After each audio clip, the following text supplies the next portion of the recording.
आज? गंगा दशहरा। गंगा दशहरे का मतलब जानते हो आप लोग? केवल गंगा जी का नाम ले लेने से, एक लोटा जल शंकर भगवान को आज समर्पित कर देने से, या गंगा जल का एक जरा सा छींटा शरीर पर पड़ जाने से 10 पापों से मुक्ति मिल जाती है। दशहरा का मतलब है 10 पाप से मुक्त हो।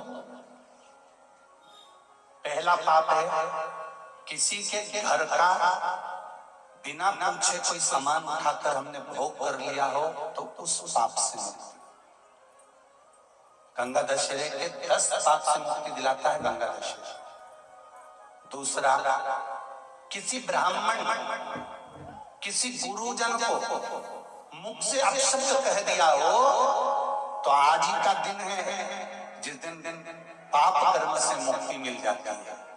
तीसरा, किसी स्त्री को, किसी नारी को, किसी कन्या के प्रति, स्त्री के प्रति, नारी के प्रति अगर गलत सोच लिया हो या गलत कर्म हमने कर दिया हो, तो उस पाप से मुक्ति गंगा दशहरे का दिन दिला देता है।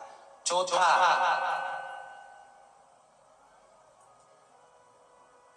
रजो धर्म धारण करने वाली नारी, रजस्वला स्त्री के हाथ का बना हुआ अगर हमने भोजन ग्रहण कर लिया है, तो आज गंगा दशहरे का दिन ही ऐसा रहता है जिस दिन उस पाप से हमें मुक्ति मिलती है। पांचवा, किसी के यहाँ सूतक जानते हो सभी लोग, या सावड़। सूतक का मतलब होता है किसी के यहाँ कोई मर गया और उसके यहाँ का तुमने भोजन या पानी ग्रहण कर लिया। सावड़ का मतलब होता है किसी के यहाँ बच्चा हुआ, तुम्हें मालूम नहीं था, उसके घर का 8 दिन का 10 दिन का तुमने भोजन या पानी ग्रहण कर लिया। सूतक या सावड़ का भोजन या अन्न पानी ग्रहण कर ले, तो 5वें नंबर का गंगा दशहरे का वर्णन करता है कि 5वां पाप, इस पाप से भी लोगों को मुक्ति मिल जाती है। 6ठे नंबर का वर्णन आया, किसी मंदिर की जगह पर या धर्म की जगह पर अपना कब्जा कर लिया हो, या धर्म की जगह को अपना बना लिया हो, तो उस पाप से मुक्त होने का एक साधन 6ठे नंबर का। 7वें नंबर का, झाड़ू लगाते समय, बुआरी लगाते समय छोटे छोटे जीव झाड़ू के नीचे मर जाते हैं, तो उसके पाप से मुक्ति गंगा दशहरे का दिन दिला देता है। 8वें नंबर का, 8वें नंबर, जिस समय हम भोजन ग्रहण कर रहे हो और हमारे दरवाजे पर कोई व्यक्ति आकर बैठा हुआ है और हमने उसको भोजन का नहीं पूछा या उसका मुख झूठा ना कराया, तो उस दोष से वंचित हो जाए, उस दोष को समाप्त कर दे, वो गंगा दशहरे का। 9वें नंबर का, बेटी की शादी करी और बेटी की शादी करने पर बहुत सारा कन्यादान आया। उस कन्यादान में साड़ियां ज्यादा आ गई, सामान ज्यादा आ गया, मिक्सर 2 सेट आ गए, डिनर के 2 सेट आ गए, और मायके वालों ने 1 सेट अपने घर में रख लिया और उस मिक्सर में खूब सामान पीस के खाया, खूब निपटाया। बेटी के कन्यादान का सामान घर में रखकर उसका भोग करने पर जो पाप लगता है, 9वें नंबर का कहता है गंगा दशहरे का दिन उस पाप को धो देता है।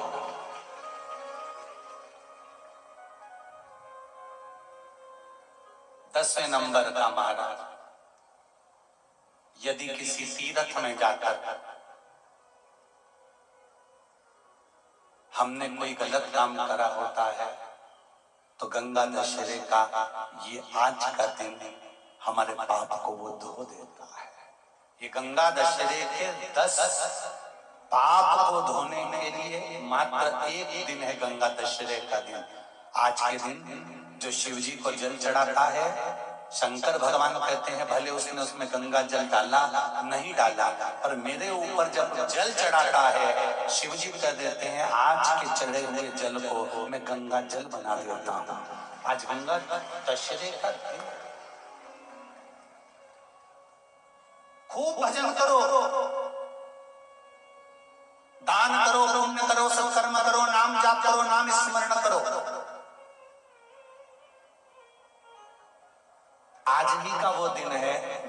दशहरे का जिस दिन आज मेरा भोलेनाथ आप कथा प्रेम से सुन लें तो मेरा बाबा जाते जाते आपको कुछ देकर चले जाएगा। इसलिए स्नेह से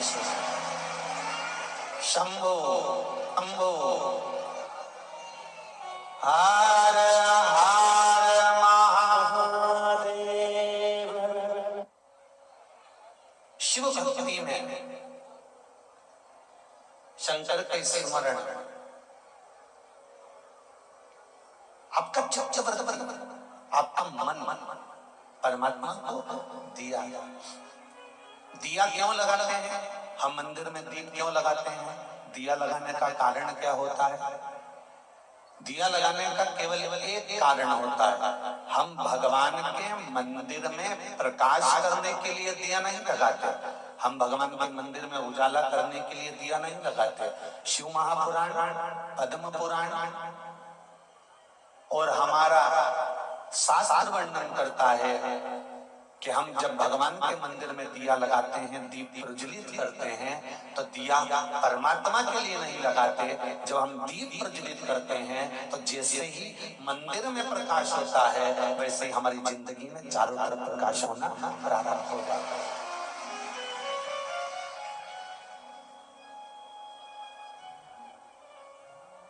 दीप का मतलब क्या होता है?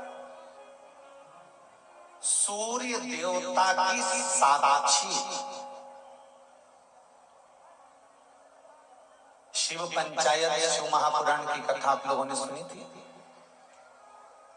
शिव पंचायत, शिव महापुराण की कथा यदि आप लोगों ने सुनी थी तो उसमें वर्णन करा था कि प्रत्येक पूजन में, अर्चना में, यज्ञ में, अनुष्ठान में, भगवान की भक्ति में सूर्य की साक्षी होना जरूरी होता है।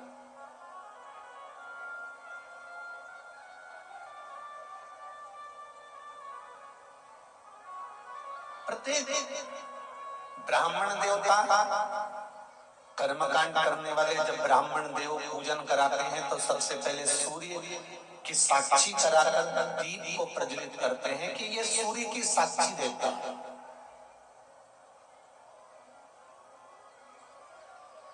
ये केवल सूर्य नहीं है, ये केवल दीप नहीं है, ये सूर्य की साक्षी देने वाला। महाराज संकल्प करते समय हाथ में जल लिया जाता है, संकल्प करते समय हाथ में अक्षत चावल लिया जाता है, संकल्प करते समय हाथ में खुला पैसा लिया जाता है, संकल्प करते समय एक गोल सुपारी हाथ में ली जाती है, संकल्प करते समय हाथ में पुष्प लिया जाता है। इन सभी चीजों का प्रमाण क्या है?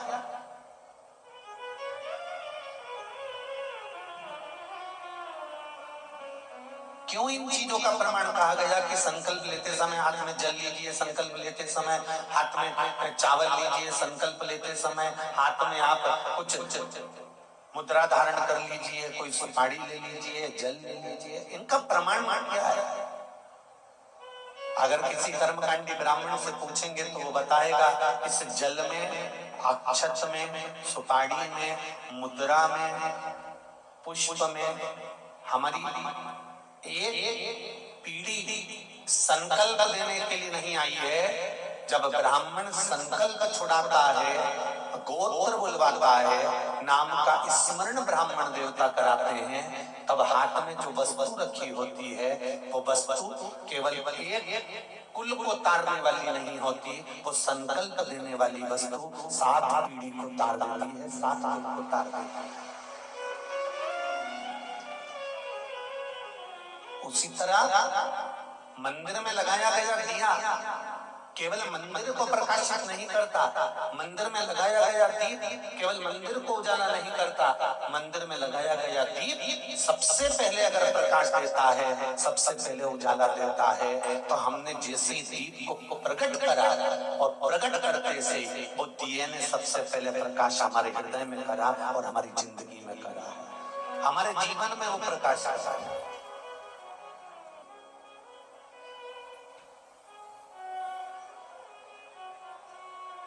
महाराज जो बुजुर्ग होते हैं ना, बड़े होते हैं ना, वो हमेशा ज्ञान की बातें ही करते रहते हैं और आपको समझाते रहते हैं। हाँ, छोटों को थोड़ा सा क्रोध आ सकता है, बच्चों को थोड़ा सा गुस्सा आ जाएगा, क्या मम्मी तुम रोज रोज एक ही बात लेकर बैठ जाती हो, क्या पापा तुम रोज रोज एक ही बात लेकर बैठ जाती हो, ऐसा होता है। एक दिन एक पिताजी अपने बच्चे से रोज कहते थे, बनो तो श्रवण कुमार बनो, बनो तो राम बनो।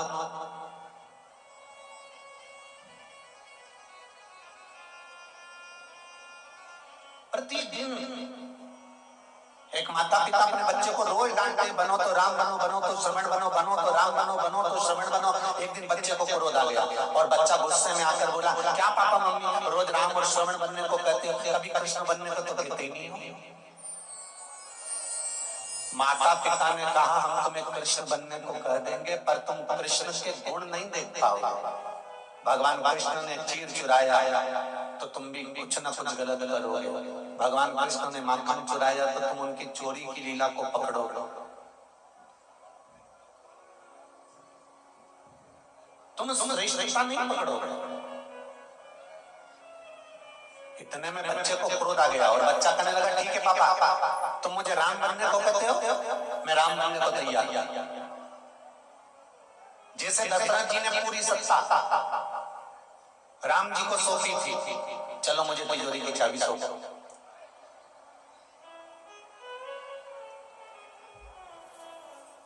बड़ों का छोटों को जो उपदेश होता है वो ज्ञान प्रदान करने वाला होता है। छोटों को जो उपदेश दिया जाता है वो ज्ञान के लिए दिया जाता है। और बहुत समझने वाली बात है, बाजार में तुम्हारे सागर में आम की कीमत कितनी है? जम के बोलो जरा। 60 रुपए, 80 रुपए, 100 रुपए किलो।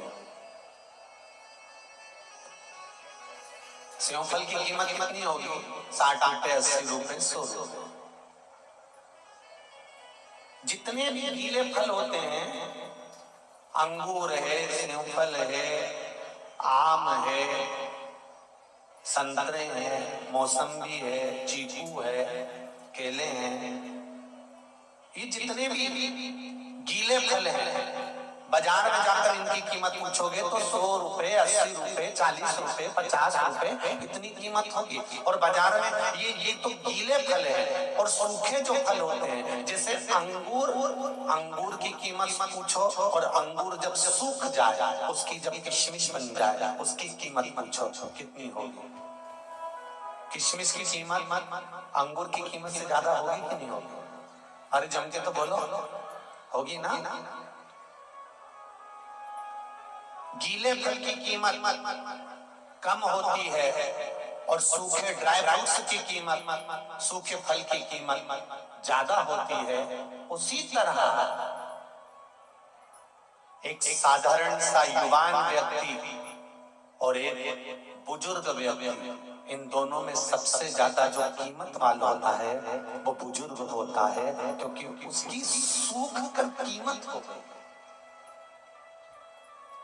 संसार सागर में आकर उसने ना जाने कितने दुख झेले हैं। संसार सागर में आने के बाद उसने ना जाने कितने तकलीफों को झेला है, ना जाने कितने कष्ट को झेला है, ना जाने कितने दुखों को झेल कर उसने अपनी जिंदगी का यापन करा है। एक साधारण सा विषय नहीं, एक बुजुर्ग, जितने भी बूढ़े व्यक्ति नजर आते हैं दुनिया के नवयुवक बच्चों को, तो उनको देखकर हंसी आती है कि ये बुजुर्ग हैं, इनका हाथ कांपता है, इनके मुख कांपता है, इनके चलने में इनको तकलीफ आती है। पर देखा जाए तो बुजुर्ग की जो कीमत है, एक वृद्ध व्यक्ति की जो कीमत है, वो घर में रहने वाला जो बूढ़ा व्यक्ति है उसकी कीमत जब समझ में आती है, जब बुजुर्ग व्यक्ति उस घर से चला जाता है, उसकी कीमत तब समझ में आती है।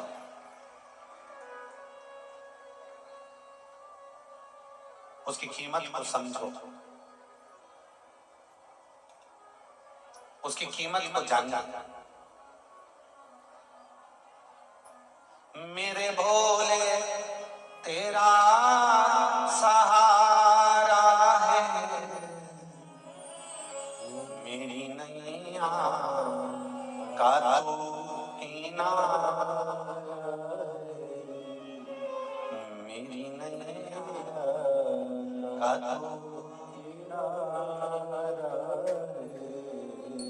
शिव भक्ति की कीमत को समझ। संत, साधु, सन्यासी, तपस्वी, साधक, उपासक, इनकी कीमत को हमें समझना। महाराज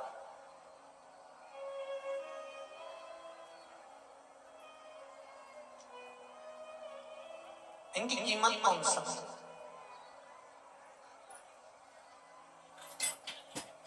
शिव महापुराण की कथा करती है कि भगवान शंकर माता पार्वती के साथ में विराजमान थे।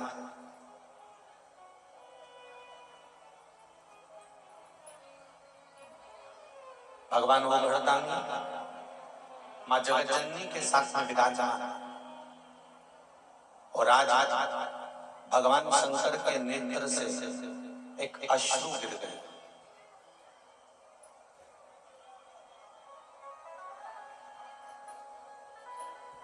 भगवान शिव के नेत्र से एक अश्रु गिर गया और नेत्र बंद करने के बाद जो अश्रु गिरा, उस अश्रु से एक पुत्र ने जन्म लिया जिसका नाम था नरकासुर।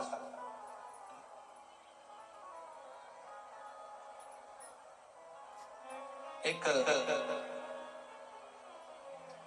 पुत्र ने जन्म लिया जिसका नाम नरकासुर। महाराज पार्वती जी ने उसको गोदी में ले लिया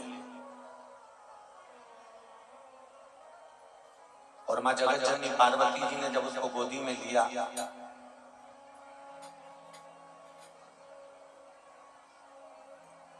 और गोदी में लेकर माँ पार्वती उसको शिव जी के सम्मुख में लेकर आ गई। शंकर भगवान के सामने लेकर आकर माता पार्वती जी ने कहा, ये आपका पुत्र है।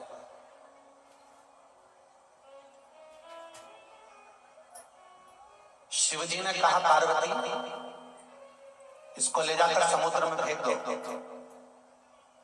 ये मेरे नेत्र बंद करने के बाद प्रकट हुआ है और नेत्र बंद करने के बाद प्रकट हुआ, इसलिए इसकी कोई कीमत नहीं।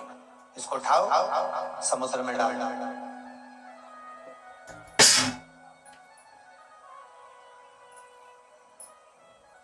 उठाकर इसको समुद्र के अंदर डाल दीजिए। पार्वती जी ने कहा, प्रभु आप